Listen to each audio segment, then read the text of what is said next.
কিভাবে একটা hot cake তৈরি হচ্ছে, কিভাবে একটা যাকে বলে অগ্ন্যুৎপাত ঘটার জন্য একটা জ্বালামুখ তৈরি হচ্ছে, কিভাবে একটা অগ্ন্যুৎপাত ঘটানোর জন্য জ্বলন্ত লাভা টগবগ করে ফুটছে। এবং এটা আওয়ামী লীগ খুব কৌশলী ম্যাটিকুলাসলি কাজটা করছে এবং তারই ধারাবাহিকতায় অতি সম্প্রতি ওবায়দুল কাদের সাহেব তিনি বলেছেন যে একটা সমাবেশে যে সেনাপ্রধানের নিয়োগ এবং রাষ্ট্রপতির নিয়োগ এটি শেখ হাসিনার ভুল সিদ্ধান্ত ছিল। এটা নিয়ে তো আওয়ামী লীগের যাদের মুখ আছে, যাদের কথা শুনে তারা গালাগালি করে ওবায়দুল কাদের এতদিন কোথায় ছিলেন, কেন বলেননি, ওটা বলেননি। আওয়ামী লীগপন্থী যারা সাংবাদিক আছেন তারাও মানে আলোচনা করেছেন। ওই দিন আমির হোসেন আমু বলেছেন, ওইটা বলেছেন। আমার বন্ধু নঈম নিজামও তিনি বলেছেন যে আমির হোসেন আমু বলেছেন তুফাইল আহমেদকে বানান, আমাকে বানান। সেদিন ওবায়দুল কাদের মানে বলেননি কেন, এখন তিনি বলছেন কেন?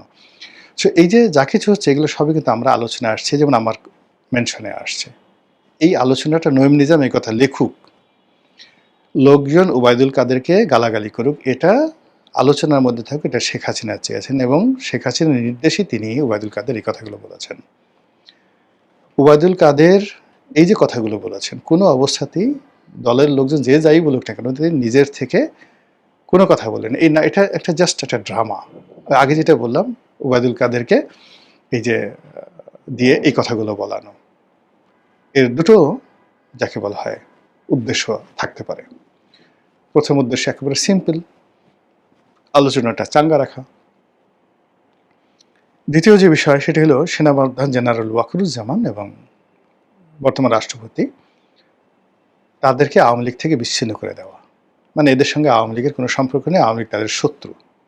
বুঝতে পারছেন? এই কাজটা যদি আওয়ামী লীগ সুন্দরভাবে করতে পারে আর এই দুজন লোক যদি বর্তমান সরকারের আস্থাভাজন হয়, বিশ্বাসভাজন হয়, তাহলে কি হতে পারে আগামী দিনে। আচ্ছা গেল। এর বাইরে যে যেটা হলো সেটা হলো নেতিবাচক অর্থে আওয়ামী লীগ এই একটা মার্কেটে একটা প্রোপাগান্ডা ছড়িয়ে দিল। ছড়িয়ে দেওয়ার ফলে লোকজন কিভাবে মানে আওয়ামী লীগের ভিতরে শেখ হাসিনার বিরোধী যারা লোকজন আছে কয় পার্সেন্ট ওবায়দুল কাদেরের পক্ষে যায়, কয় পার্সেন্ট শেখ হাসিনার পক্ষে যায়, এটারও একটা জরিপ শেখ হাসিনা করে ফেললেন। কিন্তু আমি যতটুকু শেখ হাসিনাকে জানি, যতটুকু ওবায়দুল কাদেরকে জানি, শেখ হাসিনার ইঙ্গিত ছাড়া, গ্রিন সিগন্যাল ছাড়া ওবায়দুল কাদের যদি মরেও যান তিনি একটা উহ শব্দ উচ্চারণ করবেন না। একটা ছোট উদাহরণ দিয়ে ঘটনাটা শেষ করি। এটা কত সালে? এটা কি 2011 আগে 2005 বা 6 সালে হবে আর কি, বা 4 সনের দিকে হবে। এটা একরাম বলতে পারবে। মানে নোয়াখালীর যে এমপি আছেন একরামুল করিম, ও প্রথম আমার বন্ধু মানুষ সেই ওখানে সেক্রেটারি হলো। তো ওই যে সম্মেলনটা, ওই সম্মেলনটাতে ঢাকা থেকে আমি গেলাম, ওবায়দুল কাদের আর জুবাইদুল হক রাসেল, আমরা আমার গাড়িতে করে আমরা সেই সম্মেলনে যোগদান করতে গেলাম প্রধানমন্ত্রীর নির্দেশে। তখন প্রধানমন্ত্রী আমাকে চিনতেন কি চিনতেন না ডাজ নট ম্যাটার, যেহেতু কাদের ভাইয়ের সাথে আমার তখন একটা খুব দহরম মহরম সম্পর্ক। মধ্যে আবার জলিল ভাই যাচ্ছিলেন, আব্দুল জলিল সাধারণ সম্পাদক, তার গাড়ির চাকা পাংচার হয়ে গেল, তিনিও এসে আমার গাড়িতে উঠতেন। আমার ওই মুহূর্তে খুব ভালো একটা দামি গাড়ি ছিল, এই জন্য মানে কাদের ভাই সবসময় ভালো গাড়িতে চড়তে পছন্দ করতেন। তা আমি, ওবায়দুল কাদের, শেখ হেলাল, তারপর শেষে আব্দুল জলিল সাহেব, আমরা এবার বহু জায়গাতে বহু জেলাতে ভ্রমণ করেছি। হয়তো দলের জন্য টাকা খরচ করার সামর্থ্য খুব অল্প লোকের ছিল, আমার ছিল। ওই সময় তো ওবায়দুল কাদের ভালো একটা গাড়ি পছন্দ করে, এক জায়গাতে 10,000 টাকা দেওয়া দরকার, ওই টাকাটা ইভেন তখন শেখ হেলালের অবস্থাও ভালো না। একটা জায়গাতে যাবে, শেখ হেলালের অর্থনৈতিক অবস্থা ভালো না, খুব খারাপ অবস্থা 2002-03 সনে, কিন্তু তখন আমার রমরমা অবস্থা।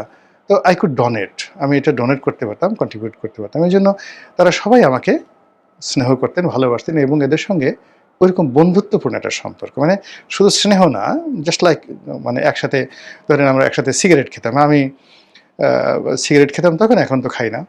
তো সেই শেখ হেলাল সিগারেট খাচ্ছেন, রনি ভাই আপনি করে বলতেন, রনি ভাই সিগারেট খান, তো তিনি সিগারেট আবার লাইটটা ধরাই দিতেন। ওবায়দুল কাদের সিগারেট খেতেন না, কিন্তু আমরা দুজন যেহেতু তার গাড়িতে মানে শেখ হেলালের গাড়িতে বসে আমরা সিগারেট খাচ্ছি, কাদের সাহেব সে দরজা বন্ধ এসির মধ্যে, তাকে সে সিগারেটের গন্ধ সহ্য করতে হয়েছে। This is our relation. তো যাই হোক, এরকম নোয়াখালীতে গেলাম। নোয়াখালীতে যাওয়ার পরে আমি ক্লান্ত হয়ে সেই অনুষ্ঠান শেষ করে, মঞ্চ শেষ করে আমি এসে সার্কিট হাউসে কী কারণে ঘুমিয়ে পড়েছি। তো ওবায়দুল কাদের থেকে শুরু করে জলিল ভাই এরা সবাই দুপুরে খাইতে বসছে। এখন কাদের ভাই বলে যে, "না, রনি কই? রনির ছাড়া খাবো না।" খুঁজে, খুঁজে দেখা গেল যে আমি যে নোয়াখালী ভিআইপি রুমে ওখানে ঘুমায় পড়ছি। তো আমাকে ডেকে নিয়ে আসা হলো। এর মধ্যে প্রায় আধা ঘন্টা তারা একটু খাবার টেবিলে খাবার নিয়ে বসে আছে। তো মোর দ্যান ৩-৪০০ বা ৫০০ লোক নোয়াখালীর নেতৃবৃন্দ যারা আছেন।